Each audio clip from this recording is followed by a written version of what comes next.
আমি রাষ্ট্রপতিকে ধন্যবাদ দিতে পারছি না বিধায় আন্তরিকভাবে দুঃখ প্রকাশ করছি। তবে ফ্যাসিবাদ সরকারকে আমি ধন্যবাদ জানাই। আসন থেকে নির্বাচিত মাননীয় সংসদ সদস্য জনাব শেখ মঞ্জুরুল হক রাহাত, আপনার সময় 5 মিনিট। শেখ মঞ্জুরুল হক রাহাত। বিসমিল্লাহির রহমানির রহিম। মাননীয় স্পিকার, আপনাকে ধন্যবাদ।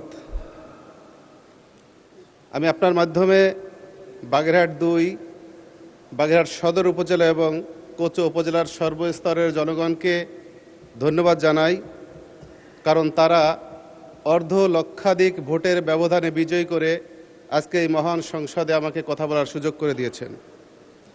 মাননীয় স্পিকার, আমি আজকে রাষ্ট্রপতির মহান সংসদের রাষ্ট্রপতির ভাষণের উপরে যে বক্তব্য প্রদান করার সুযোগ পেয়েছি, এজন্য আপনাকে আবার ধন্যবাদ জানাই। কিন্তু আমি রাষ্ট্রপতিকে ধন্যবাদ দিতে পারছি না বিধায় আন্তরিকভাবে দুঃখ প্রকাশ করছি। কারণ যে দীর্ঘ ফ্যাসিবাদের সময়ে ওদের স্বপ্ন পূরণে পাশে থাকতে পেরে আমরা গর্বিত। সারা বাংলাদেশের মানুষ অত্যাচার, নির্যাতন, জেল, জুলুম, হুলিয়ার মধ্যে তাদের জীবন কাটিয়েছে। ঠিক সেই সময় ফ্যাসিবাদের পক্ষ নিয়ে রাষ্ট্রপতি ভূমিকা পালন করেছে, সেজন্য তাকে ধন্যবাদ দিতে পারলাম না। তবে ফ্যাসিবাদ সরকারকে আমি ধন্যবাদ জানাই।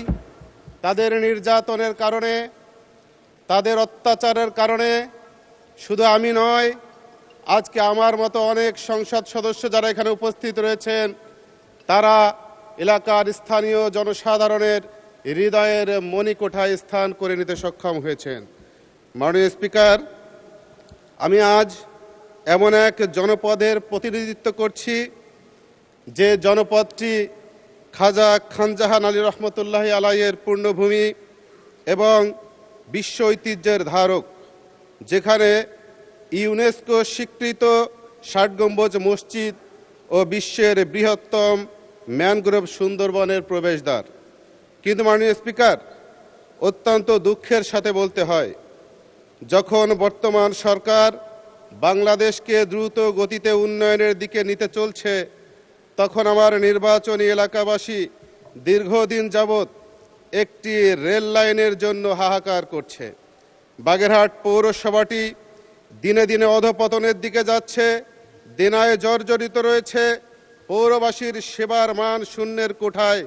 ইতিমধ্যেই পৌরসভাটি প্রথম শ্রেণী থেকে দ্বিতীয় শ্রেণীতে অবনমিত করা হয়েছে।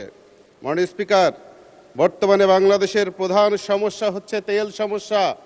যে সমস্যাটা সরকারের পক্ষ থেকে অস্বীকার করা হলেও আমরা যখন রাস্তাঘাটে চলাফেরা করি, প্রত্যন্ত এলাকা থেকে সংসদ অধিবেশনে যোগ দেওয়ার জন্য আসতে থাকি, তখন তেলের সংকটের কারণে আমাদের গাড়ির চাকা অনেক সময় বন্ধ হয়ে যায়। আমি আজকে আপনার মাধ্যমে